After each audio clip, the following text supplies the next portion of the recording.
Hello అండి, నేను మీ Vasudha. Welcome back to my channel Vasudha study. ఈరోజు నేను చేయబోయే రెసిపీ నెత్తళ్ళు ఇగురు అండి, పచ్చి నెత్తళ్ళ ఇగురు.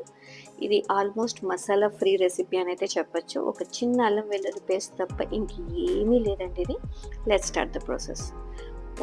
ఒక బాండల్ పెట్టుకున్నానండి. దాంట్లో ఒక 2 to 3 టేబుల్ స్పూన్స్ ఆయిల్ వేసాను.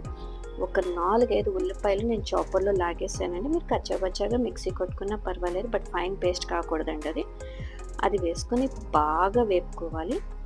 ఎంత చక్కగా వేగాలి అంటే అది అంత బాగా వేగాలి. ఈలో ఒక చిన్న టీ స్పూన్ ఆఫ్ అల్లం వెల్లుల్లి పేస్ట్ వేసి అది కూడా బాగా వేపుకుంటున్నానండి.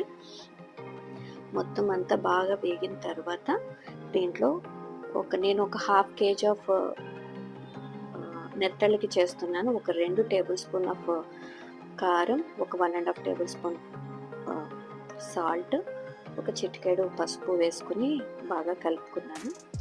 ఇదంతా బాగా కలుపుకున్న తర్వాత ఆల్మోస్ట్ వీడియోలో చూపిస్తున్నట్టు మీకు అలా ఆయిల్ యూజ్ అవుట్ అయిపోవాలండి. ఆయిల్ అంత బయటకు వచ్చిందంటే బాగా వేగినట్టు అర్థం. ఇంక ఇప్పుడు నేను 1/2 kg ఆఫ్ పచ్చినెత్తలు బాగా కడుక్కొని బాగు చేసుకున్నాను. దాన్ని యాడ్ చేసుకుంటున్నానండి. ఈ స్టేజ్లను ఒక్కసారి గరిటతో కలుపుకుంటామండి. చిదిరిపోకుండా చాలా జాగ్రత్తగా కలుపుకోవాలి. ఇంకా తర్వాత ఇంకెప్పుడు గరిటే పెట్టం. ఒక గుప్పెడు కరివేపాకు కూడా వేసి కొంచెం వాటర్ వేసుకుని ఇంకా నెక్స్ట్ ఇంకెప్పుడు కూడా ఇంకా గరిట అనేది పెట్టకూడదండి, ఎందుకంటే ముక్క చిదురైపోతుంది.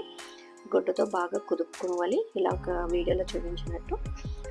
నేను మూత పెట్టుకుని ఒక 4 మినిట్స్ అలా ఉంచానండి. 4 నిమిషాలకి కూర గుమగుమలాడిపోయింది. ఇంకా ఇప్పుడు ఒక గుప్పెడు వెల్లుల్లి చక్కగా వేసుకున్నాను. పొట్టు వలిచేసిన వెల్లుల్లి చాలా బాగుంటుందండి కూరలోకి. ఈ వెల్లుల్లి వేసిన తర్వాత నేను ఒక 1.5 టేబుల్ స్పూన్ ఆఫ్ ధనియాలు, 1/2 టేబుల్ స్పూన్ ఆఫ్ జీలకర్ర నేను రోట్లో దంచుకున్నాను, అది యాడ్ చేశానండి. ఇంకా మసాలా అంటూ ఏముండదు. మనం ఫస్ట్ యాడ్ చేసుకున్న అల్లం వెల్లుల్లి పేస్ట్, ఈ ధనియాలు జీలకర్ర పొడి తప్ప ఏమీ లేదండి. డైజెషన్కి చాలా మంచిది.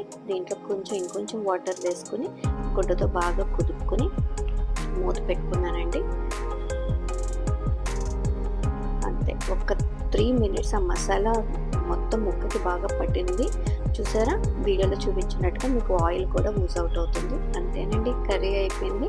కొత్తిమీర చల్లుకొని చక్కగా డిష్ అవుట్ చేసుకొని బాలింతలకి ఎంతో మంచిదండి కర్రీ. మీకు ఈ వీడియో కనుక నచ్చితే please to like, share and subscribe. పక్కనే ఉన్న గంట సింబల్ని కొడితే నేను ఏ వీడియో చేసినా మీకు వెంటనే నోటిఫికేషన్ వస్తుంది. నమస్తే అండి.